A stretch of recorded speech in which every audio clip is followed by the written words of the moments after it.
coller juif et antisioniste, il y a un côté provocateur, comme l'a dit Pierre Hermic. Est-ce que c'était une volonté du collectif de créer cette provocation, ou est-ce que c'est quelque chose qui finalement est naturel et assumé et doit rentrer, peut rentrer dans le vocabulaire courant? C'est une bonne question, je te remercie de l'avoir posée. Dans le titre, je dirais déjà qu'il y a cette idée de parcours, c'est-à-dire du cheminement qu'un certain nombre de gens ont fait pour s'affirmer juifs antisionistes.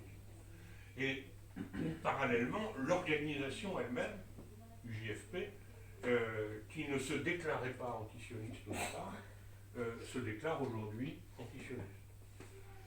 Parcours paraît un terme important dans le titre. Parenthèse, notre camarade cinéaste Eyal Sivan était très choqué par ce titre parce qu'il trouvait que ça donnait une impression de promenade. Mais je pense que c'est son rapport à la langue française qui est en cause. Donc, mon parcours personnel est un peu particulier. C'est-à-dire que je suis un juif de l'an 2000 et que, comme je le dis en conclusion de mon parcours, la commande c'était comment juif on est devenu antisioniste, et moi c'est comment antisioniste que je suis devenu juif en l'an 2000. Bon, bon, je vais y revenir. Ce qu'il faut comprendre, c'est que quand l'UJFP s'est créée en 1994, elle s'est créée dans le climat d'Oslo. C'est-à-dire que, qu'on le veuille ou non, même si on était antisioniste, comme plusieurs des fondateurs, on pensait sincèrement qu'il y avait peut-être une chance que les choses évoluent dans le bon sens, peut-être une forme d'aveuglement aussi, mais ça évolue dans le bon sens, c'est-à-dire que des droits pour les Palestiniens soient reconnus, que la poursuite de la colonisation s'arrête, et, bonjour Jean-Claude, que donc il y ait possibilité. Bon. Et donc notre idée était, enfin l'idée des fondateurs, je n'y étais pas, était il faut accompagner Oslo pour peser pour que ça aille dans le bon sens. C'était ça l'idée des 5 personnes qui ont créé. Ce qui s'est passé ensuite sur le terrain, vous le savez, ça a été, d'une part, qu'il y avait déjà des voix hostiles à Oslo parmi les Palestiniens, qui étaient pas du tout satisfaits du fait que les gros dossiers aient été renvoyés à plus tard, Jérusalem, le droit de retour, le droit au retour en particulier, mais, et que des gens comme Edouard Saïd, l'orientalisme, etc., Edouard Saïd, professeur aux États-Unis, mais palestinien, était très critique déjà. Bon. Donc, Arafat signe ça, d'une certaine façon, on accompagne ça, malgré tout, en disant nous ne sommes pas antisionistes ou sionistes en tant qu'association, il peut y avoir des sionistes. Cette fiction-là s'est déchirée progressivement, et notamment à la deuxième intifada de l'an 2000, où là, on a vu que était marquée la poursuite de la colonisation, la poursuite de l'épuration ethnique, la poursuite des violences faites. Et c'est là que moi, qui suis un Français d'origine juive, qui sait parfaitement d'où viennent ma famille, de Roumanie pour ma mère, de Pologne pour mon père, bon, qui est anticolonialiste, militant depuis la terminale, c'est c'est-à-dire depuis 61-62, donc depuis la fin de la guerre d'Algérie, bon, et qui ensuite va enchaîner sur le Vietnam, va aussi enchaîner sur le soutien aux Palestiniens. Même si, pour être franc, en 67, j'étais pas fier de cette situation, parce que si vous, pour certains d'entre vous, c'est pas forcément un souvenir personnel, mais en 67, au moment de la guerre des 6 jours, le colonel Nasser fait des déclarations pour dire qu'il va renvoyer tous les juifs à la mer. C'est-à-dire qu'on est dans un discours qui a une dimension antisémite dans les pays arabes, de façon, au niveau de leur direction, incontestablement. Et donc, on n'est pas forcément à l'aise là-dessus. Bon, moi je me souviens, je raconte que quand, dans l'organisation internationale dont je faisais partie, je disais à un copain, en l'occurrence Hubert Krevin, le frère d'Alain, je dis bon, que j'étais pas à l'aise. Il me répond, mais en militant, il dit, mais comment peux-tu imaginer que les États-Unis auraient pu laisser faire une expulsion des Juifs d'Israël? Rationnellement, il avait totalement raison. Bon, effectivement, oui, bon, d'accord. A posteriori, oui. Mais ça n'a pas été... bon, il y a eu une hésitation. Bien. En 2000, c'est son frère aîné, Jean-Michel, qui me téléphone, à qui je téléphone, pour qu'il vienne présenter un film sur le Vietnam à Utopia pour la LCR. Et il me répond, j'ai pas envie de venir, mais si ça tombe bien que tu m'appelles, parce que il faut que tu signes en tant que juif pour un texte, en tant que juif. Je dis, enfin ça fait 40 ans, il faut que je refasse les comptes, mais non, ça fait 40 ans que je dis que je suis pas juif, mais que je suis d'origine juive, et il me dit tout le monde s'en fout. Et écoute ça, et il me lit le texte du CRIF. Le texte du CRIF en 2000, c'est « Tous les descendants des victimes de la Shoah doivent se solidariser avec Israël menacé ». Donc c'est l'exemple de la préemption, qui n'a pas toujours été le cas, mais qui a été la préemption de la Shoah par Israël pour défendre la politique qu'il mène. Et donc moi, juif, je ne savais pas trop, mais descendant des victimes de la Shoah, je le savais, parce que si je n'ai connu aucun de mes grands-parents, et pas beaucoup de cousins, de cousines et d'oncles et de tantes, je sais pourquoi.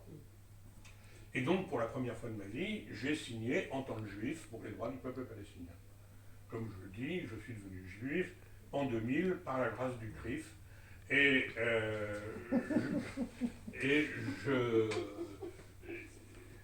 comme le titre de l'article que je fais dans ce livre le dit, je n'aurais jamais pensé en devenant juif en l'an 2000 que ça me prendrait autant de temps, puisque à partir de 2003, je suis devenu un juif professionnel. Donc, voilà.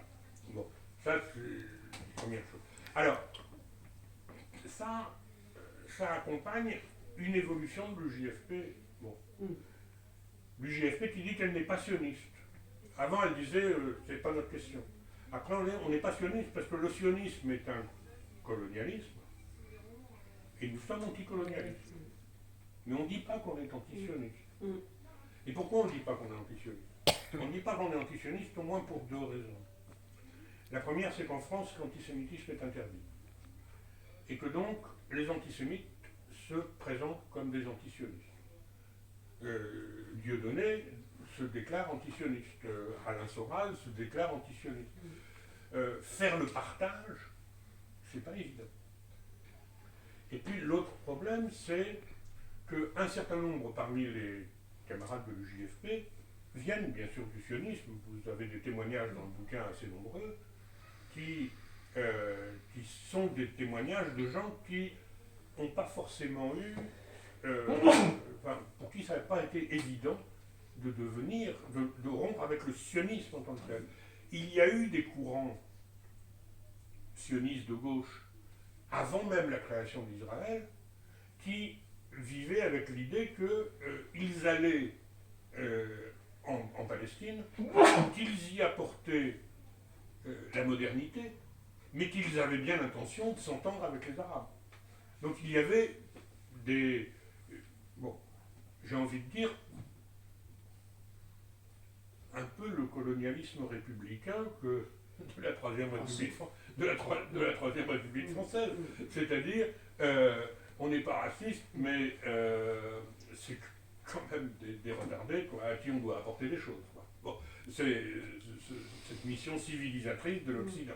Donc, des camarades ont eu un travail à faire, y compris sur eux-mêmes, pour savoir ce que ça voulait dire que d'apporter comme ça la civilisation. Bon, c'est clair. Et puis, il y a une autre dimension qu'on cite dans le truc, et moi j'en ai été le porteur personnel, enfin le témoin personnel, se déclarer antisioniste. C'est-à-dire remettre en cause la légitimité du projet de création d'un État, comme Israël. Bonjour. Voilà les... Est-ce que les Limougeaux? Les Limougeaux arrivent. Voilà. Bonjour. Bonjour. Bienvenue. Bonjour. Il y a des chaises. Je peux vous mettre devant si vous voulez bien. Si tu as besoin de l'aide en voiture vers midi et quart, tu me dis. Je ne sais pas si ce sera possible. Tu m'appelles. Ok. Donc, deux camarades viennent de Haute-Vienne pour la journée JFP et ont des chaises retenues. Edouard, oui, tu creuses. Pardon. Creusois et Limougeaux. C'est pire. Les pires. Je veux dire que c'est plus loin. Voilà. Mais servez-vous du café si vous voulez, il est coulé, il est chaud et vous avez des tasses juste à côté. Très bien. Voilà. Mais donc, sans nous, l'autre chose qui faisait donc difficulté pour se déclarer antisioniste, c'est ce que ça représentait comme rupture dans les familles. Bon, à l'époque, c'était il y a 15 ans, il y a une discussion sur une motion, pour dire qu'on est antisioniste. Donc, ça devait être vers 2007-2008. D'accord. Quelque chose déclenche ça? Pardon? Est-ce que quelque chose, un événement non, déclenche la motion? C'est la déclaration. Naturellement. On jouait sur les périphrases. Jusque-là. C'est-à-dire, comme je l'ai dit, le sionisme est un colonialisme et nous sommes anticolonialistes. Ou bien, le sionisme a abouti à la création d'un État qui nie un peuple et ses droits. Donc, c'est clair.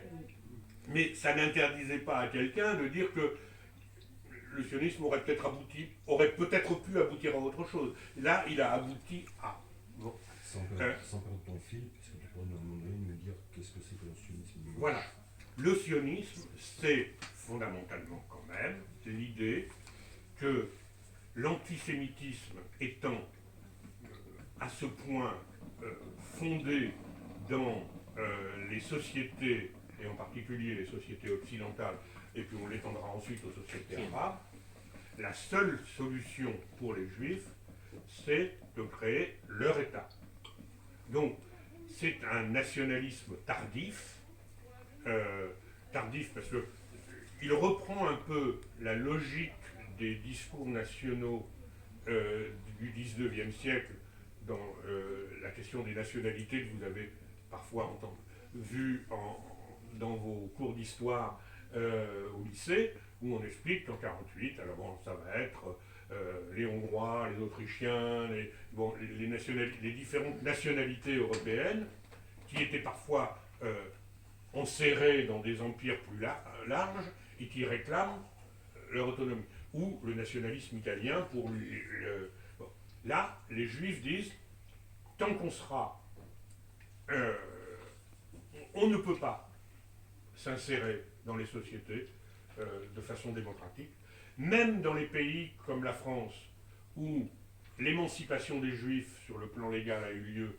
Nous voyons bien avec l'affaire Dreyfus que l'antisémitisme est toujours au plus profond, il y a besoin de créer un État juif où on sera en sécurité. Bon. Vous voyez que l'État n'est pas forcément en sécurité, mais ça, c'est une autre chose. Et donc, à ce moment-là,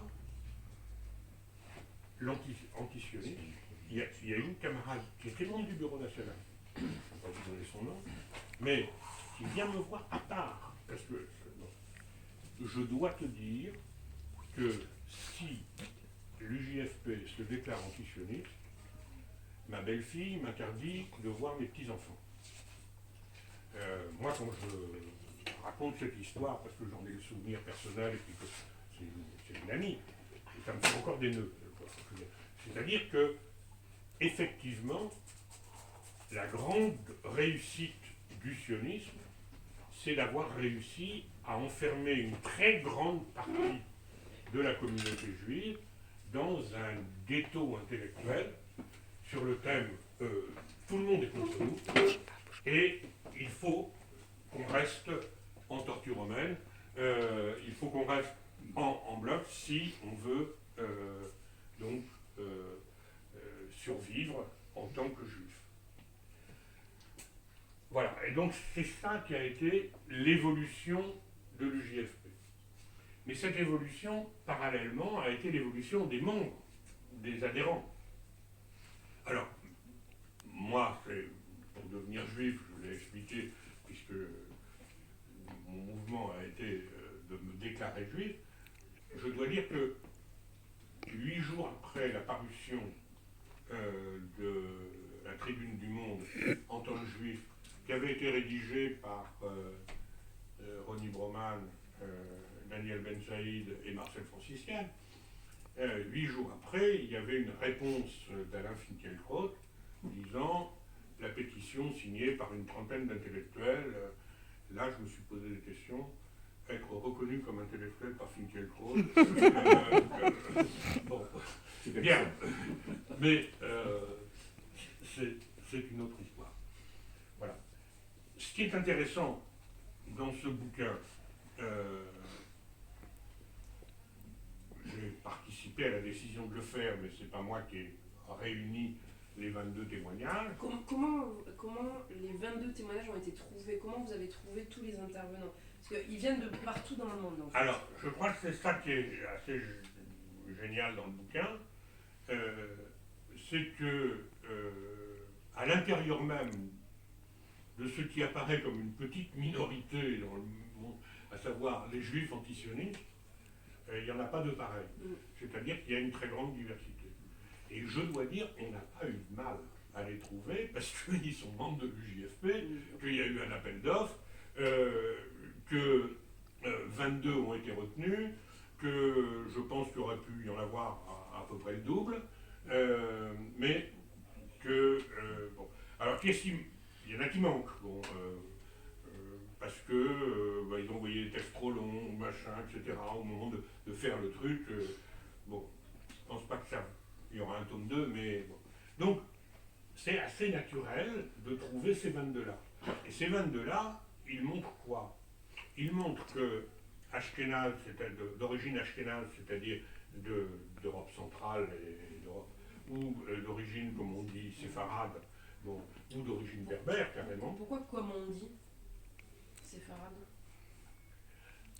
Alors, il faudrait mieux dire Misraël, mais ça dépend.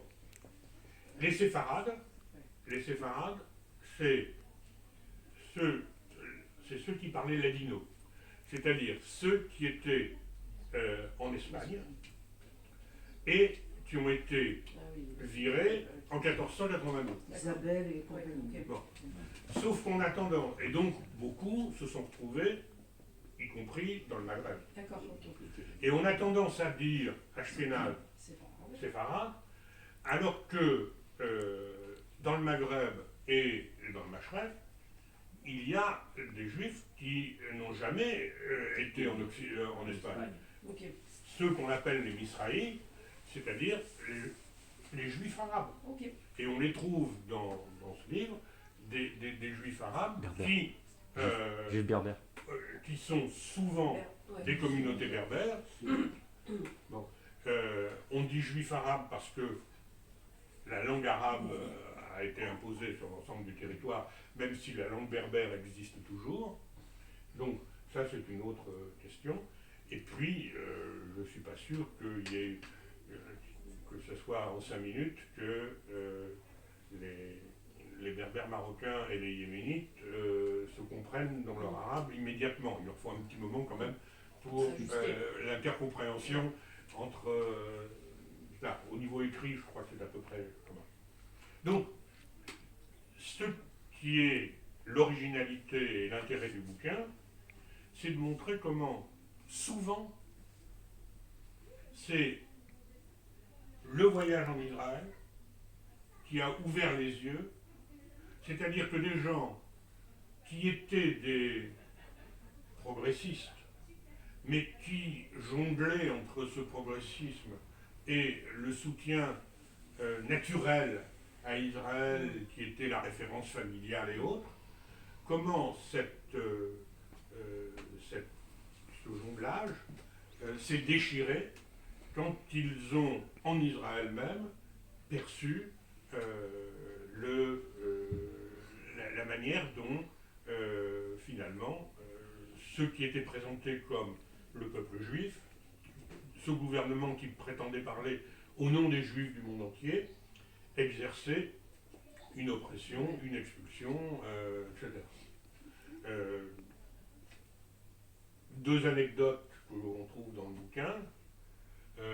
Maxime Benatoy va faire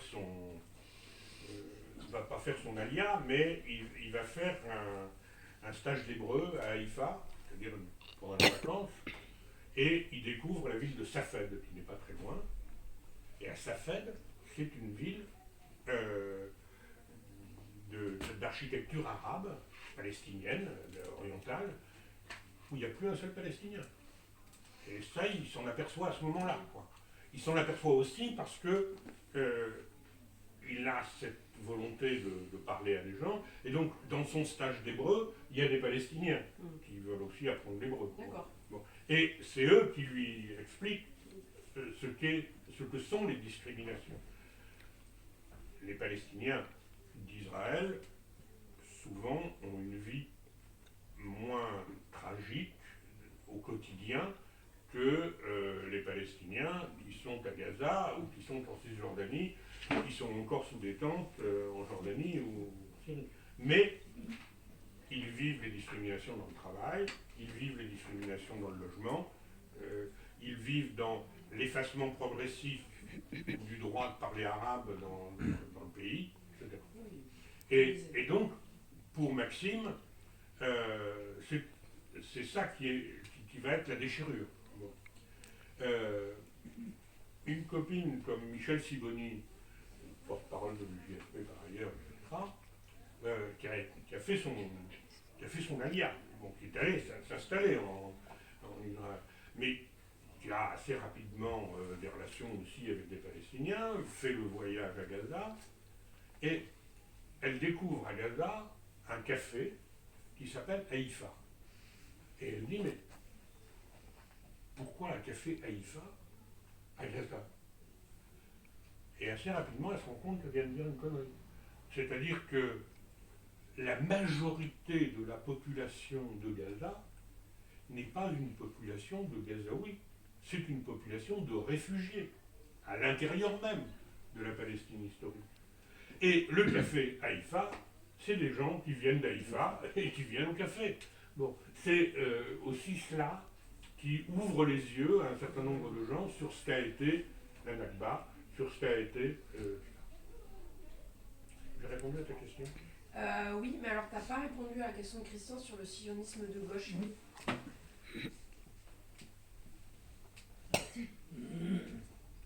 Alors,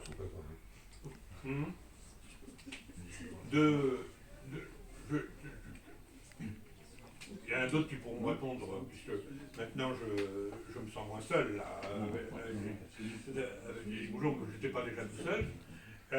Moi, je vais faire une réponse, et puis tu diras peut-être, Jean-Paul, Jean-Louis. Euh,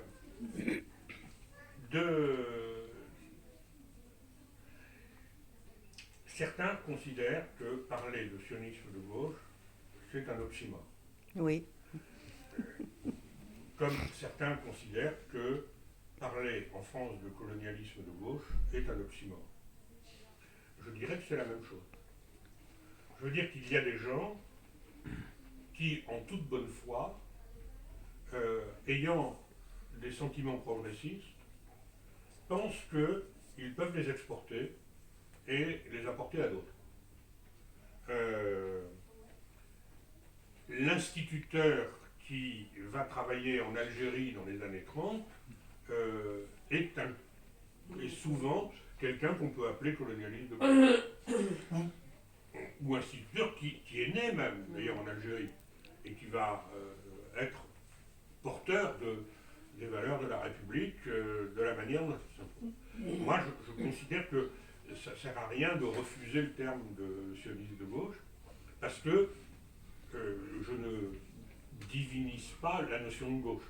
Bon, mais voilà, c'est à gauche d'un sionisme militariste, d'un sionisme violent, etc. Voilà, ça c'est ma réponse.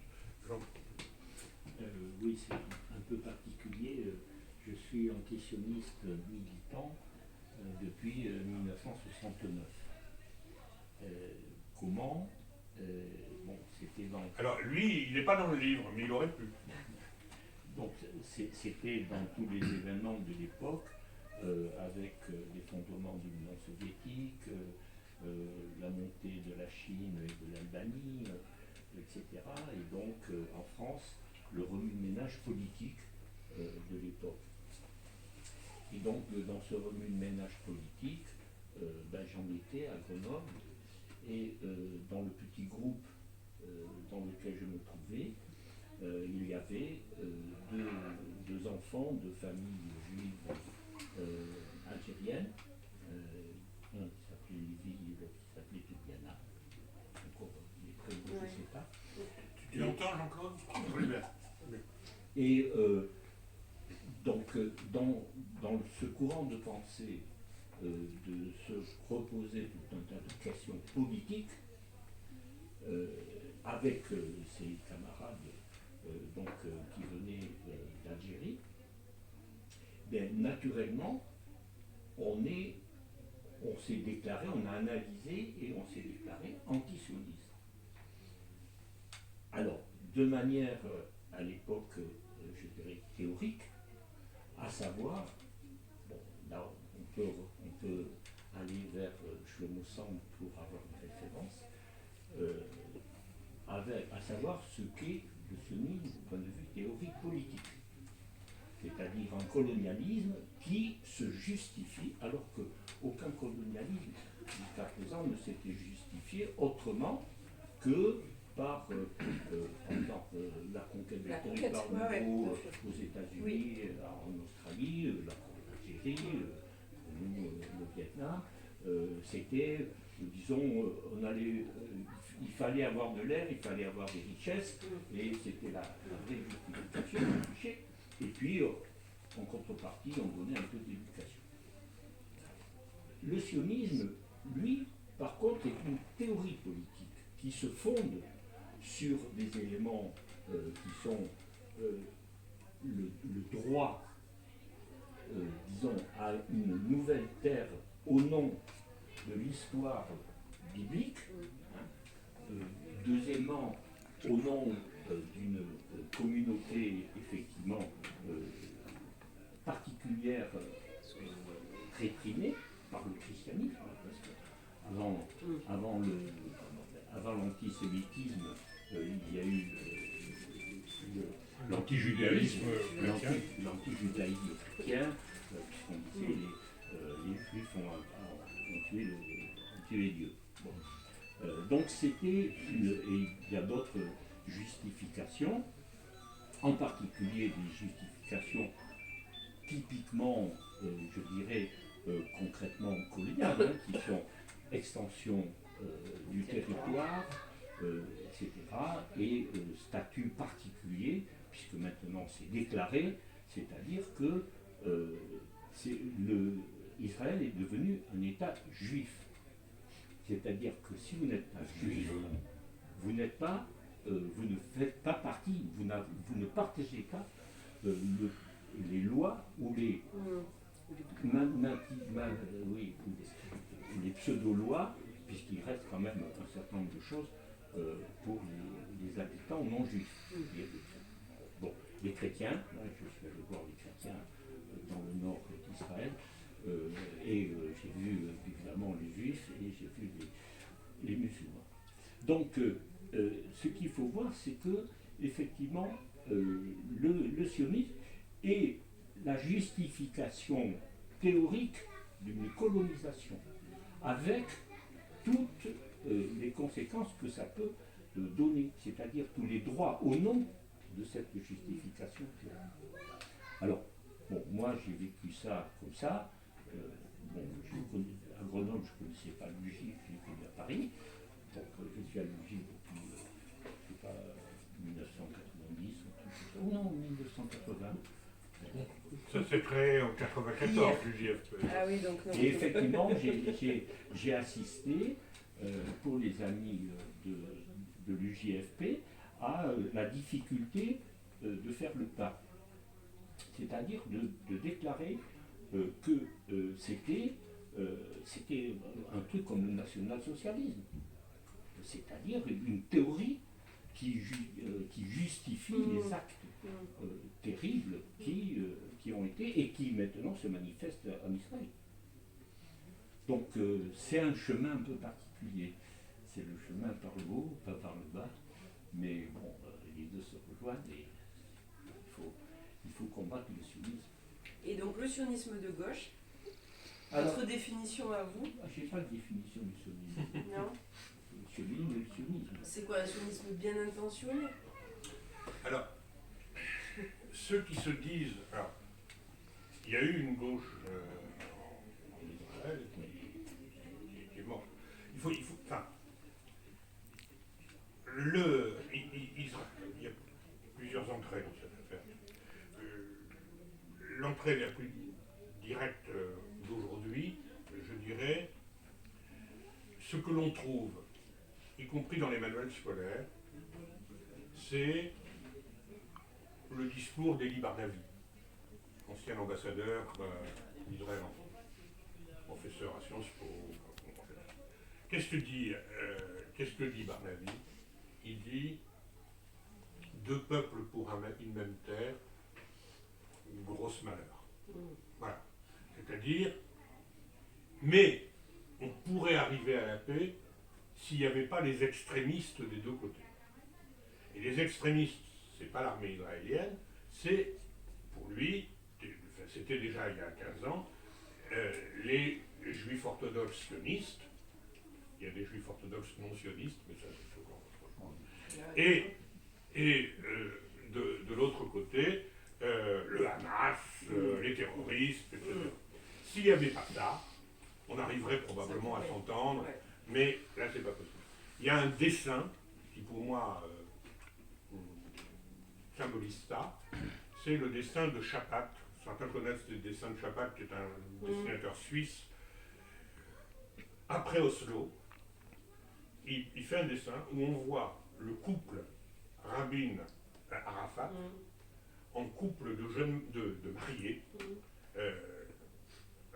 Rabin en costume de mariée avec la kippa, Arafat en femme avec la robe de mariée. On a là le truc de l'orientalisme classique qui voit dans l'orientalisme le côté féminin. Et ils sortent de l'église, enfin d'une arche, dont on ne sait pas très bien. Bon. Et d'un côté, il y a une haie d'honneur, mais la haie d'honneur, c'est les juifs orthodoxes qui insultent au rabbin, et c'est les Palestiniens qui jettent des pierres sur le coup. Voilà. Donc ça, c'est la gauche sioniste aujourd'hui. Le travaillisme se présentait comme socialiste, et à constituer, structurer l'État d'Israël. Et c'est un socialisme, je dirais, comme les socialismes des États africains de l'indépendance. C'est-à-dire, on se déclare socialiste pour créer une unité nationale. Bon, le socialisme là-dedans, c'est une autre histoire. Et le travaillisme structure le Yishuv, c'est-à-dire la communauté juive déjà présente pendant le mandat britannique entre les deux guerres, et quand il proclame en 48, je ne sais pas sur les États, mais quand il proclame en 48 l'État nouveau, l'État, bon, les instruments de gestion d'un État, une armée, une administration, une banque, existent déjà, sont structurés. Il ne suffit pas de proclamer un État pour que l'État existe. Demandez aux Catalans, par exemple. Bien. Donc, là, l'État, non seulement est proclamé, mais il est déjà prêt. Bon. Avec une guerre, avec une expulsion, etc. Donc, c'est cette gauche-là, membre de l'Internationale socialiste, le Parti travailliste israélien, qui organise pendant les 30 premières années d'Israël toute l'organisation de cet État. Alors, comment cette gauche-là, gauche coloniale, mais cette gauche-là s'est effondrée, il faudrait faire un exposé particulier sur le sujet. Quand il y a des gens qui se demandent comment la gauche peut disparaître et comment les précaires, qui souvent sont d'ailleurs d'origine maghrébine, enfin, c'est les Misraïs et les Séfarades qui ont été un peu attirés plus ou moins volontairement en Israël quand il a fallu faire du chiffre de juifs pour être sûr que la majorité démographique soit bien juive sur le territoire. Ces gens à qui on a fait miroiter Jérusalem et qui se sont retrouvés dans des cités de transit, dans des bidonvilles, on nous demande parfois comment ça se fait que les plus précaires comme ça ont donné leur voix à la droite. Mais c'est des gens qui ne vivent pas en France, parce qu'ils sauraient aussi qu'en France, on peut avoir des précaires qui vont à l'extrême droite. Mais c'est encore une autre histoire. D'une certaine façon, dans la société israélienne, l'establishment, c'est les Ashkénazes, et ces Ashkénazes sont perçus comme ayant exploité, discriminé ces Juifs, tout en cherchant à effacer leur dimension arabe. Bon, ça c'est... Bon. Aujourd'hui, on arrive à cette situation qui n'est pas forcément totalement indépendante des événements mondiaux que nous connaissons par ailleurs, où nous voyons les Juifs religieux les plus militaristes qui sont des judéo-fascistes pour les deux partis extrême droite qui ont intégré le gouvernement Netanyahou. On a affaire à des fascistes qui veulent accélérer la colonisation de la Judée-Samarie, comme il dit, qui veulent accélérer l'épuration ethnique, qui veulent accélérer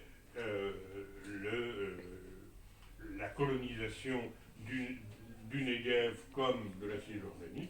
Donc on est dans une accélération qui a été amorcée déjà grâce au soutien de Trump et de Bolsonaro par ailleurs. On a cette situation-là. On a même une situation un peu particulière d'un État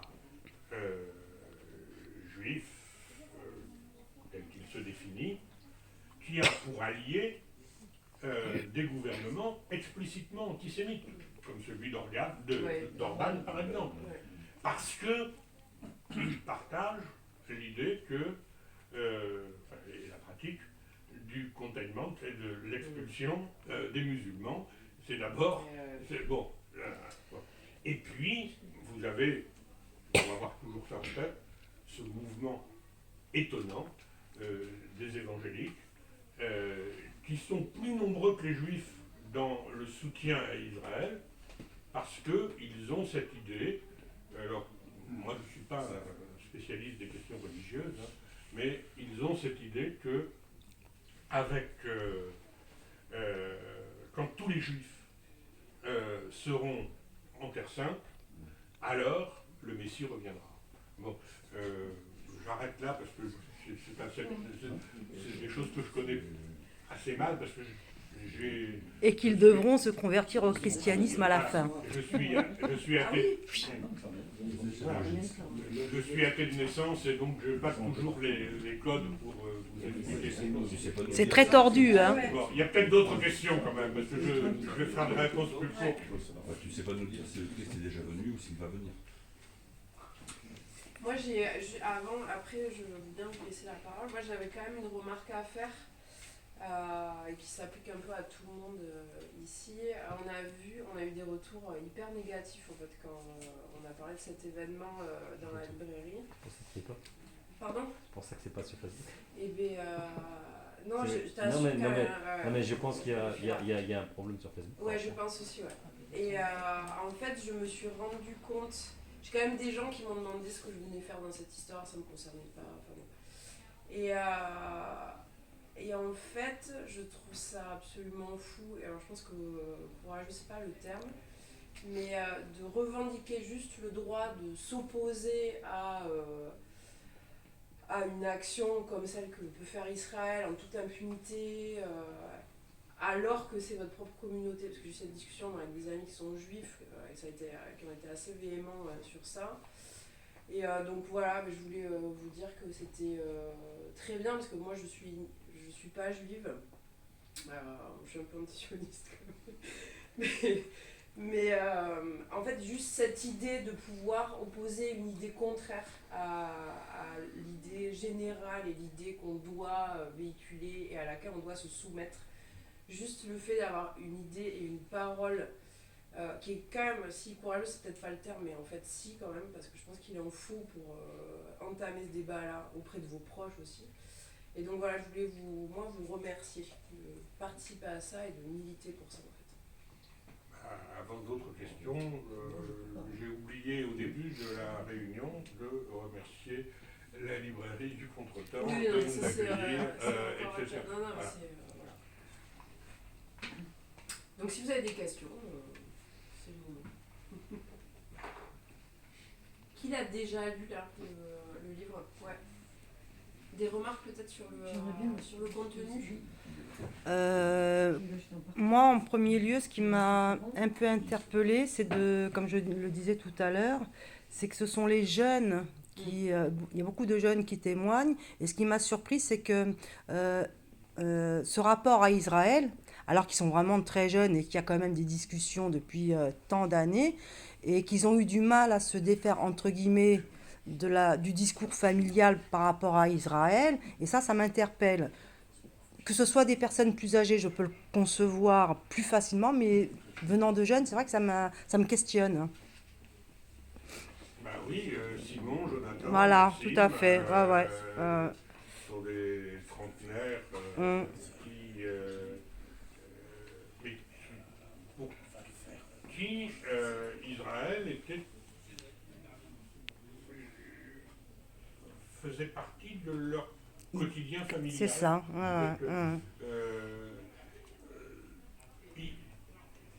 L'idée qu'il y a un peuple juif, est une idée assez banale, assez courante, que je commence à heureusement contribuer à une échelle de masse à déconstruire, parce que mais c'est vrai que les travaillistes dont je parlais tout à l'heure, tout en se déclarant socialistes, étant généralement agnostiques ou athées, ont pris la Bible comme livre d'histoire, comme livre de géographie et comme cadastre. Bon. Et donc, on dit que ce qui leur donnait le droit sur cette terre, c'était la Bible. C'est assez extraordinaire. C'est-à-dire que pour résumer, c'est Michel Marchafsky qui aime bien résumer comme ça la position de ces travaillistes, c'est Dieu n'existe pas, mais il nous a donné cette terre. Bon. Bon. C'est à peu près le résumé de cette... bon. Donc oui, bon. Avant alors, Shlomo a un peu évolué, parce que quand il écrit comment le peuple juif fut inventé, il est vraiment centré sur l'idée que le sionisme de Herzl a créé le peuple juif comme un peuple unique, malgré le fait que les conversions de Khazars, les communautés maghrébines, etc. Bon, ça c'est son truc. La dernière fois où il est venu à Bordeaux, il était quand même beaucoup plus sur le thème ce qui a constitué le peuple juif en Europe, c'est l'Église catholique. Voilà. Et donc, le peuple déicide. Tout à fait. Et ça, c'est quelque chose qui ne vient pas du 19e, mais qui vient dès le 3e, 4e siècle. Enfin bon, cette volonté de se séparer de ses origines juives et de définir le peuple juif comme le peuple déicide, c'est quelque chose qui a été la formation de tous les peuples européens, y compris dans la réforme protestante initiale. Luther veut brûler tous les juifs. Je veux dire que... et il y a eu des débuts, y compris dans les croisades. Enfin, bon, donc, oui, il y a eu cette constitution. Il y a un truc que je raconte parfois, c'est pour montrer cette... les catholiques avaient besoin que le peuple juif existe, quand même. Ils devaient rester le témoin de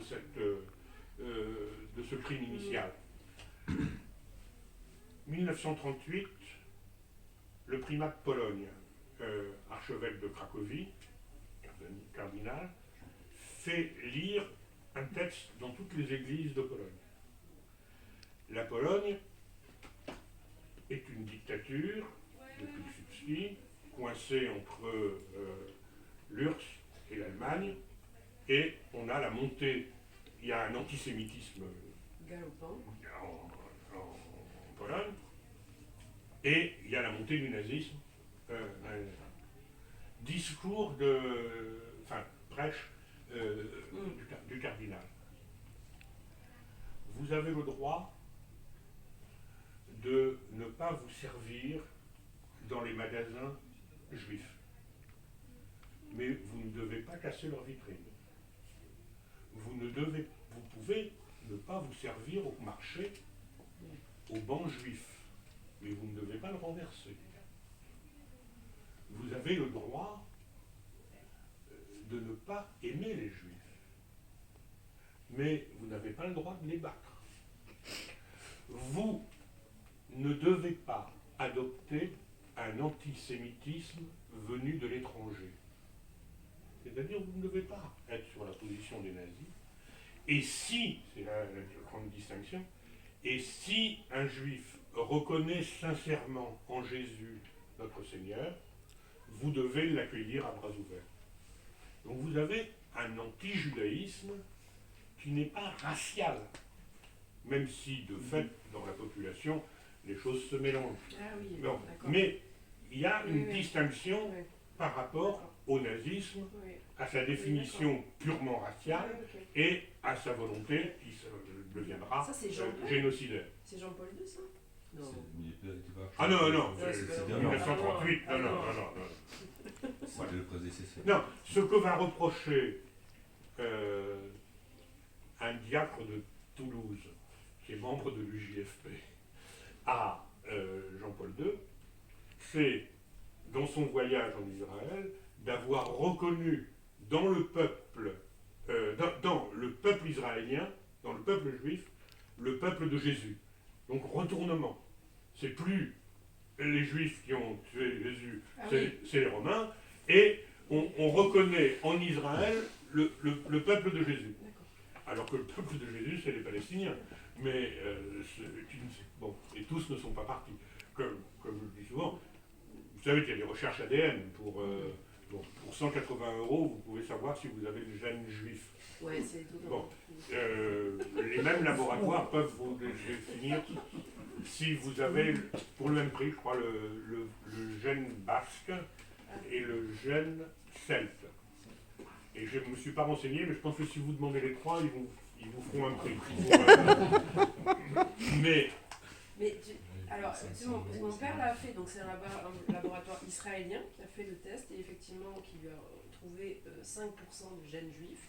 Et donc c'est quand même une question dans ces tests-là, qu'est-ce que c'est en fait? C'est des conneries. Alors, je demanderai je poserai la question ça a été partout les juifs, mais dans le Maghreb, je crois que si on fait je crois que les Palestiniens doivent avoir 50% de jeunes juifs. Oui.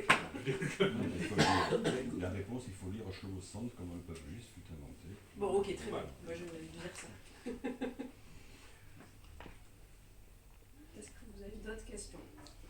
D'autres Par rapport à ce interventions? que tu dis sur c'est vrai que les dernières années sont, par rapport à cette tension qui monte entre certains juifs et d'autres, moi qui ai longtemps travaillé avec eux autour du procès Papon, je suis resté en contact avec beaucoup d'entre eux, par rapport à l'islamophobie, par rapport à tous les problèmes avec l'islam en ce moment, c'est extrêmement difficile. Je veux dire, on peut se fâcher sans arrêt avec des tas de gens. Je veux dire, les choses sont en train de se raidir de façon... Oui.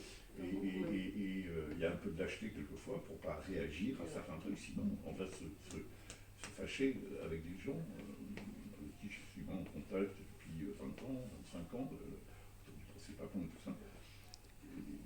Des amis, des juifs, quoi, avec qui, et notamment par rapport aux élections et à la NUPES et à Mélenchon, il y a eu des tensions énormes, quoi, et des procès d'intention de la part de beaucoup de juifs qui étaient très très pénibles à suivre. Et donc c'est vrai que c'est compliqué. Ouais. C'est vraiment, et je trouve que ça se radicalise un peu, quoi. Oui, alors je pense que tous les propos se radicalisent. De toute façon, maintenant, pour avoir un débat avec quelqu'un, c'est très compliqué. C'est un peu, parce que tout le monde prend des positions très serrées comme ça. Mais moi, il y a autre chose qui me choque aussi. J'ai un gamin qui a 13 ans qui a Pablo Neruda. Et en fait, le propos, là, la dernière fois, on regardait la Coupe du Monde ensemble. Et un joueur fait une action et il dit juif comme ça. Et là, alors pourtant il grandit dans un foyer, on peut dire que ça n'existe pas, enfin, la religion existe bien sûr, mais les propos antisémites n'existent pas. Et en fait, il m'a appris qu'au collège, c'était un terme qui était utilisé actuellement pour faire des coups en douce en fait. On dit ça. Voilà. Et là, je me suis dit. C'est un coup juif, oui. Oui, voilà. un coup de juif. En fait. Et moi, je le connaissais déjà à mon époque. parce que un coup de juif. Kaina, elle est en 6e. C'est un coup à l'envers, tout à fait. Elle est en 6e. Ouais, mais je discuterai avec Et alors, donc on a remis bien les choses à plat, tout ça. Nouveau, hein. J'en ai parlé avec d'autres, mais je trouve ça fou en fait. C'est pas nouveau. Ah Tu bon, fais ton juif. Ah bon? On trouve ce constat aussi dans les territoires perdus de la République. D'accord, en ruralité. C'est ça? D'accord. Non, en banlieue. C'est ça, en banlieue. D'accord. Non, mais moi j'ai entendu des gens très bien, très français, bon boulot, qui le disaient aussi. T'es un coup de juif, tu fais ton juif. C'est pas forcément. Non, un coup de juif, c'est un coup à l'envers en fait.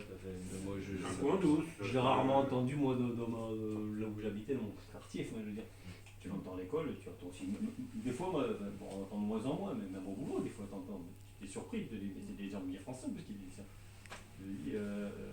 Bon, on l'entend rarement, mais moi, ça m'est arrivé déjà de l'entendre. Et moi, je pensais que sur les sur les enfants, les quand même, adolescents, il y a un tel. Là, en fait, je sais pas. il y a un tel travail des adultes en fait, que ce soit à la maison ou des enseignants, je trouve.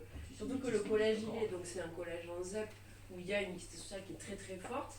Et je me suis dit, ils trouvent quand même moyen de s'en prendre à une communauté. Et on revient quand même sur celle-là, quoi. Oui. Juste une question, André. Le sionisme, je dirais, pour faire très très gros, dans la première moitié du XXe siècle, n'était pas l'idée dominante Exact. chez les Juifs. Comment peux-tu expliquer ou donner des pistes pour comprendre que maintenant, si l'idéologie dominante, si je puis m'exprimer ainsi, est sur la notion de sioniste, en un mot, les Juifs n'étaient pas sionistes dans la première moitié du XXe siècle, et pourquoi aujourd'hui c'est devenu presque équivalent. Alors ça, c'est un truc qui m'étonne, et c'est pas venu... Enfin, il y a des raisons que je qualifierais de très matérielles. Pourrais-tu nous éclairer sur cette question?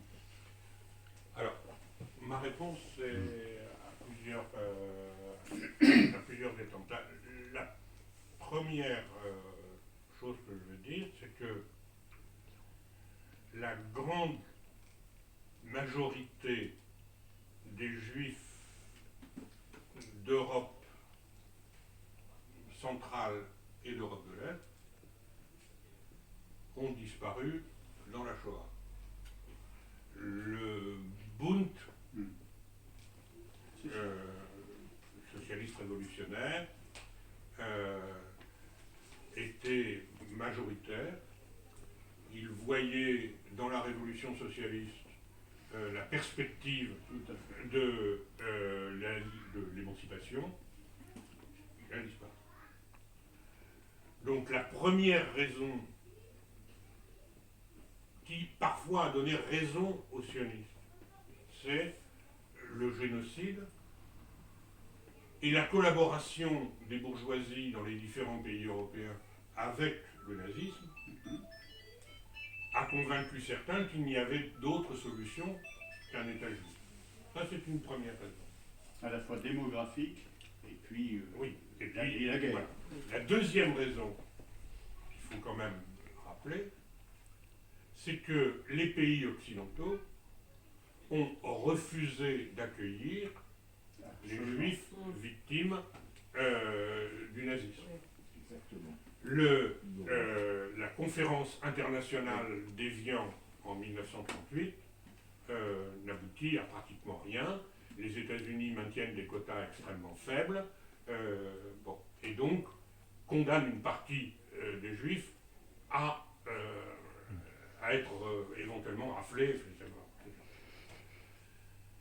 La troisième raison pour moi, qui est plus compliquée et qui pose parfois problème à certains de mes camarades, c'est pour moi la responsabilité du stalinisme.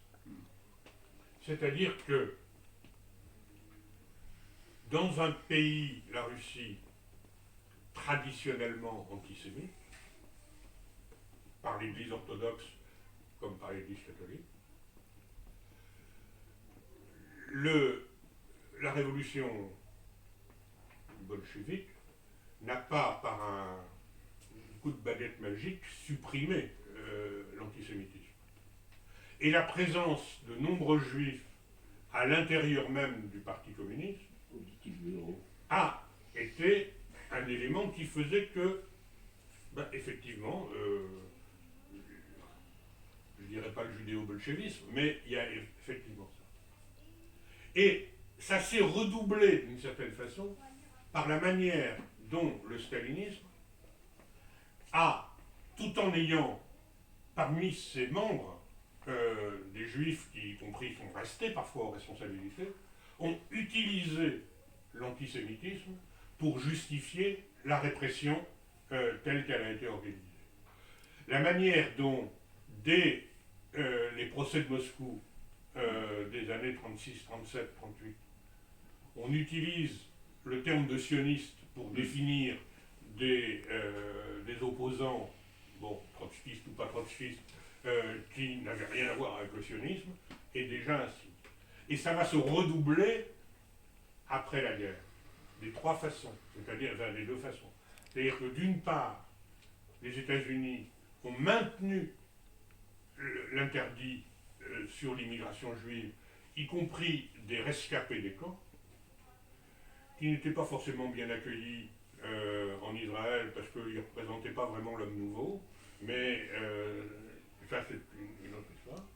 Et on a vu dans les procès des différents, ce qu'on appelait les démocraties populaires, on a vu y compris les arguments des procureurs définissant les juifs qui étaient poursuivis comme des sionistes, bien sûr. On les attaquait. Bon.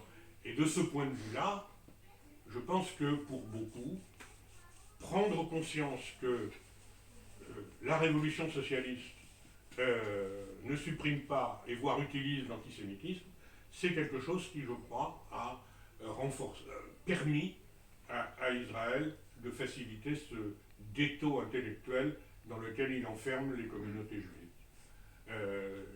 Ça, je crois que c'est quelque chose qui est compliqué, mais qui, je crois, explique les choses. Dans le témoignage que je fais, je raconte que mon père, vient faire ses études en France parce qu'il y a le numerus clausus en Pologne, donc vient faire ses études de médecine. Je raconte, lisez le livre. Mais il se retrouve donc, après la résistance, dans l'armée française, membre de médecin du 6e bataillon de chasseurs alpins et secrétaire de la cellule du PC du 6e, parce qu'il y avait des cellules du PC, puisque les FTP s'étaient incorporés à l'armée française, et il se retrouve à occuper le Fort Albert, une région d'Autriche, et à l'occasion d'une permission, va en Pologne pour essayer de trouver des traces de la famille, et il n'en trouve pas d'ailleurs, la totalité de la famille a bien été éliminée. Le seul qui soit resté, c'est quelqu'un qui était son frère qui était en France, mais qui était sioniste, lui, qui est parti en Israël. Mais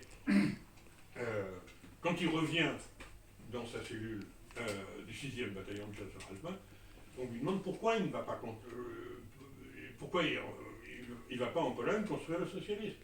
Bon. C'est à quoi il dit la Pologne va être socialiste, mais elle restera antisémite. Comme moi, je suis un méchant fils, j'ajoute toujours ce en quoi il s'est trompé, parce que la Pologne n'a jamais été socialiste. Mais il faut quand même être conscient qu'en 1946, sous la présence de l'armée rouge, de l'armée soviétique et du nouveau pouvoir socialiste, il y a des pogroms. Et il y a des pogroms, pourquoi ? Y compris parce que ces survivants qui reviennent en Pologne, éventuellement demandent à récupérer la maison qui est occupée par des bons Polonais maintenant. Bon, c'est pas évident à ce moment-là. Je veux dire, si le mouvement ouvrier avait eu une autre force, peut-être qu'ils auraient été attirés par autre chose que par le sionisme. En tout cas, je ne sais pas si j'ai répondu à ta question. Oui, non, mais c'est quand même important, je crois, de savoir que, grosso modo, dans la première moitié du XXe siècle, si tant est que la notion de peuple juif ait un sens, mais les juifs qui étaient répartis en Europe n'étaient pas sionistes. Oui, mais ce qui maintenant, n'est pas là. C'est difficile d'imaginer même que c'était pas l'idéologie dominante dans cette religion. Alors, moi, je crois que c'est très compliqué. Hein, mais bon. Et d'ailleurs, quand il cherchait à quitter la Pologne, c'était plutôt pour aller aux États-Unis. Il s'arrêtait parfois en France, il ne pouvait pas. La lumière, c'était plutôt les États-Unis. Et la négociation des sionistes avec le pouvoir nazi, avant la décision de solution finale en 1941, dans les années, fin des années 30, la négociation de l'agence juive avec le pouvoir sioniste a été que les juifs qui quittaient l'Allemagne pour aller en Israël pouvaient garder une partie de leurs biens, alors que ceux qui partaient vers l'ouest étaient dépossédés de leur totalité des biens. C'est ce que les sionistes ont appelé un accord gagnant-gagnant.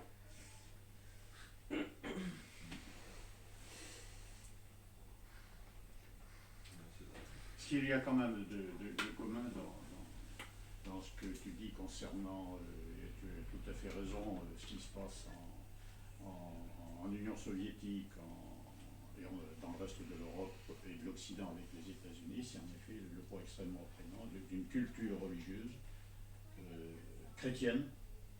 Et quand je dis chrétienne, là, c'est tout, c'est-à-dire les orthodoxes, les évangélistes, tout ce que tu voudras, en effet, le peuple décide. Et il y a un bouquin de Guy Faux qui est très vieux maintenant, sur les origines chrétiennes de l'antisémitisme, qui est tout à fait éclairant là-dessus. Il y a aussi un bouquin de Saada, qui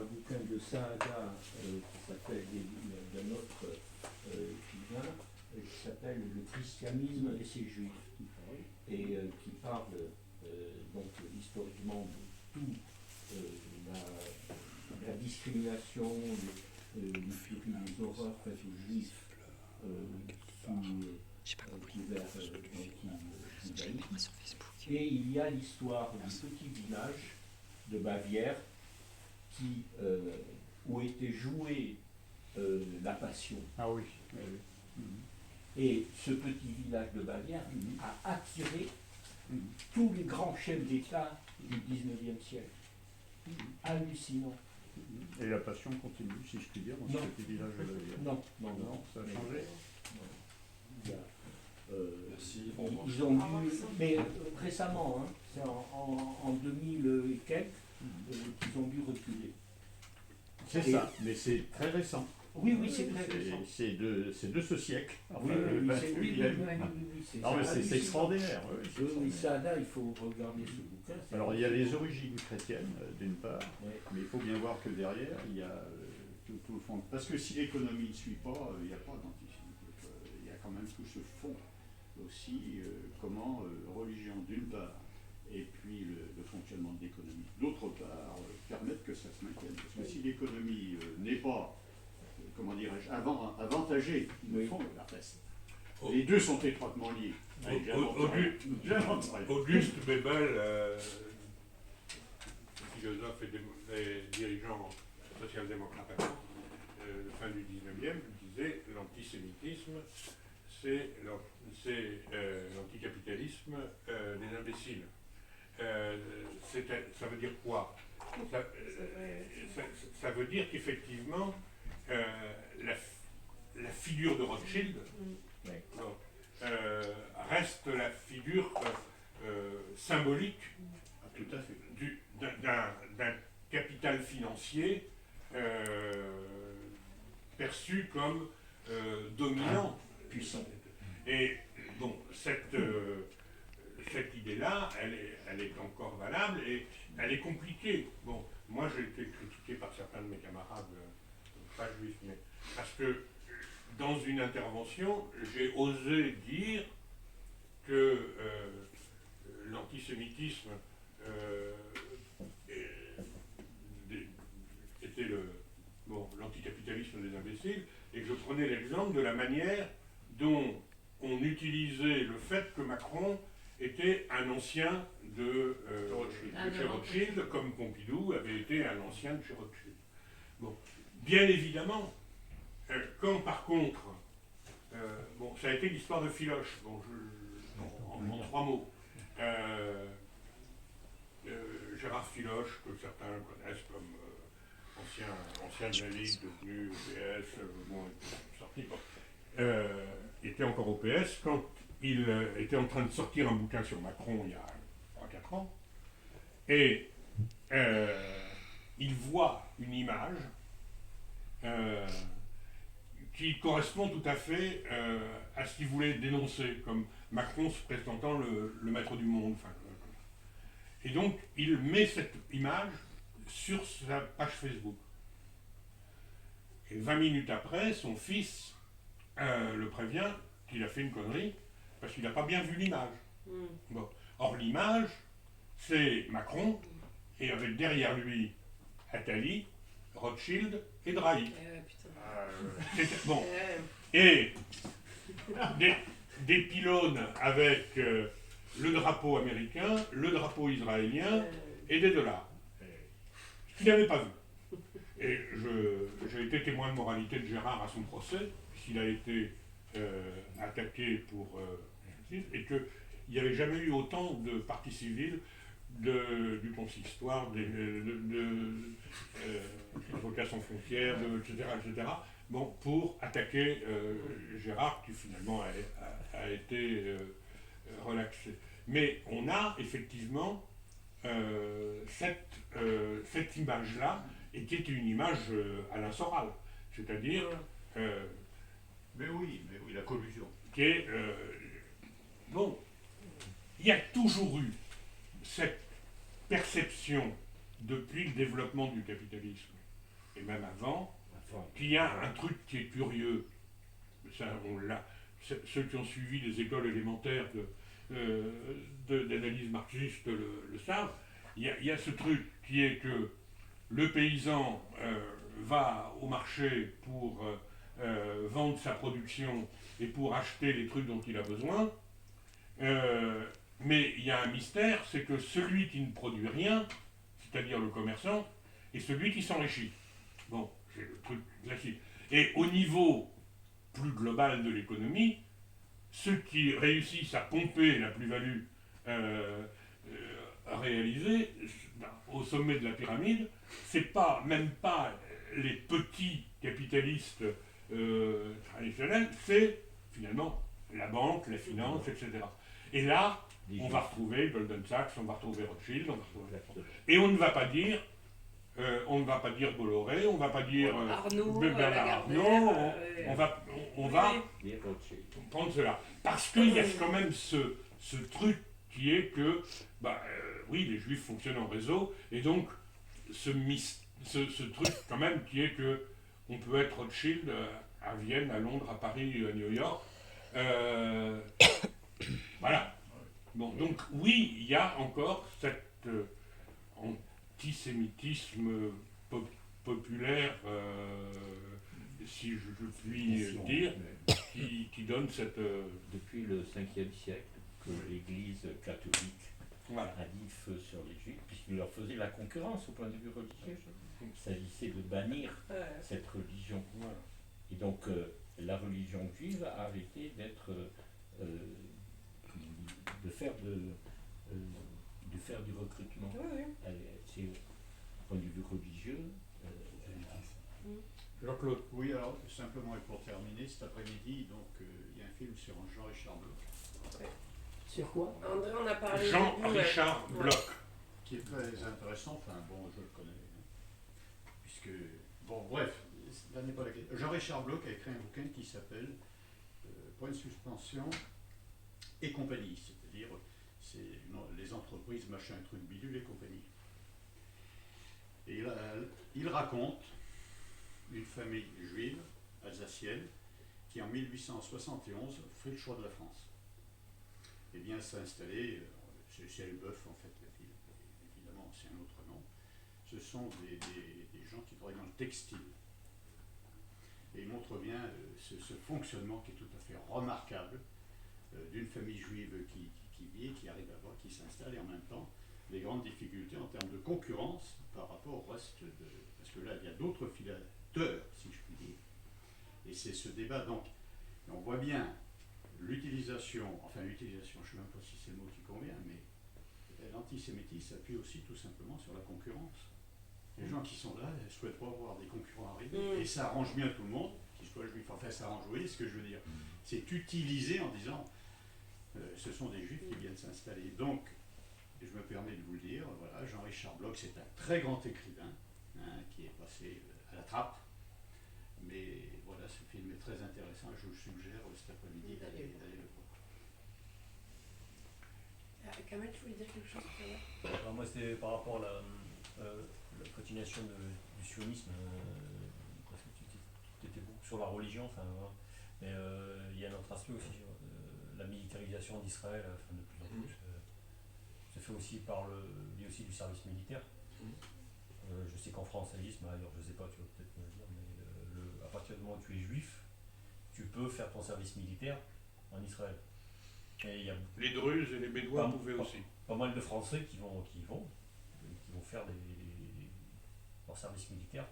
Bon, il n'y a plus le service militaire en France, parce qu'à un moment donné ça peut jouer, faire peser pour pas qu'ils y aillent, je sais pas trop, j'en sais rien, toi tu sais pas si tu le sais, Mais il y a aussi il y a une offensive par rapport à ça, quoi. Enfin, je veux dire, on maintient aussi ce sionisme aussi par le biais du service militaire. Et comment ces jeunes,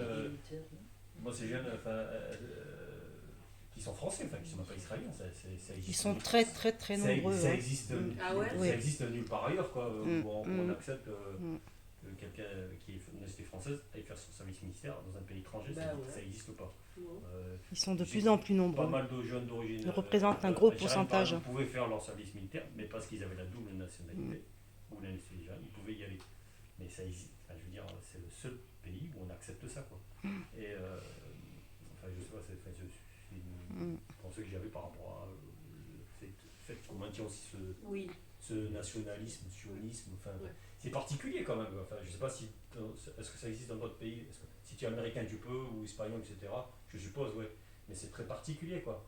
Et j'arrive pas trop à faire le lien entre la religion et tout ça. Enfin, pour moi, c'est compliqué, quoi. Enfin, parce qu'on a vu par exemple la célèbre avocat, Arnaud Klarsfeld, qui a fait son service militaire. que Jean-François connaît bien pour avoir suivi le procès Papon. Et en plus très spécial, parce qu'il l'a fait chez les gardes frontières. Qu'il l'adore. Je veux dire, pour emmerder les Israéliens, les Palestiniens, c'est particulier. A fait son service, effectivement. Arnaud a fait son service militaire. On va être obligé de s'arrêter, mais... Oui, moi je suis émerveillé par la richesse du débat. Bon, je découvre. Là, j'étais intéressé par surtout la parole juive, hein, qui gênait certains, c'est-à-dire ce cheminement. Alors, là, j'ai une question à poser à André, bien sûr. Pourquoi ton parcours a été si long pour que tu reprennes conscience de tes racines qui changent ensuite ta stratégie politique.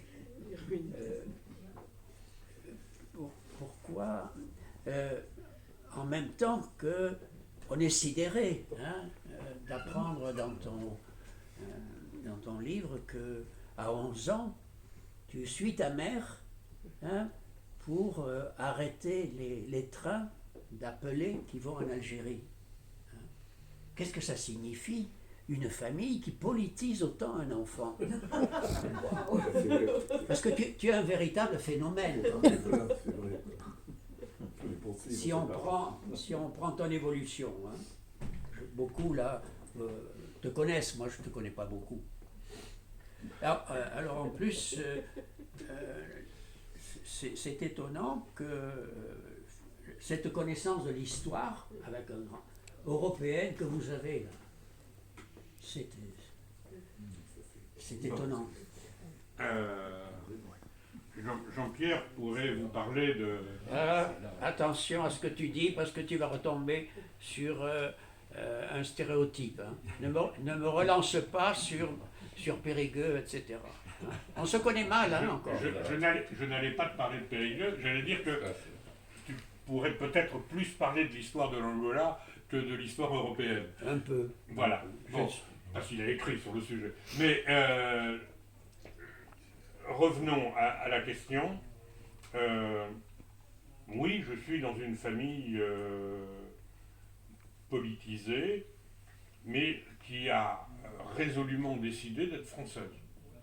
Et dont la judéité n'est pas un sujet et qui cherche même, d'une certaine façon, à l'effacer.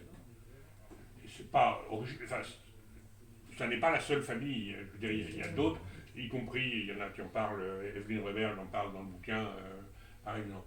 Donc, on est, bon, pour vous donner un exemple de politisation, en 1958, qu'est-ce que, au moment des barricades à Alger, qu'est-ce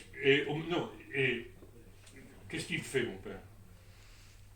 Il branche la radio sur la BBC. Bon, c'est-à-dire l'idée qu'il ne peut pas faire confiance à la radio française pour savoir ce qui se passe, il va sur la BBC. Bon, c'est une expérience personnelle dont je me souviens. Bon, ça c'est clair. Moi, ma politisation, elle est... bon, je dis parfois que le journal que mon père avait sur la table, le Havre Libre, le Havre Presse, Paris-Normandie, l'Observateur, l'Express, enfin bon, je veux dire de l'époque, etc. Mais le journal, je pense qu'il lisait le plus, et je dis parfois que c'est dans le journal que j'ai appris à lire, c'est le Canard enchaîné. Bon, pour savoir ce qui se passait vraiment, les histoires, les machins, etc. Bon, je dis même que j'ai appris à lire dans le Canard enchaîné, mais que mon père Il était dirigé par qui à ce moment-là, le Canard enchaîné? Parce qu'il a évolué. Hein. Moi, je m'en souviens pas.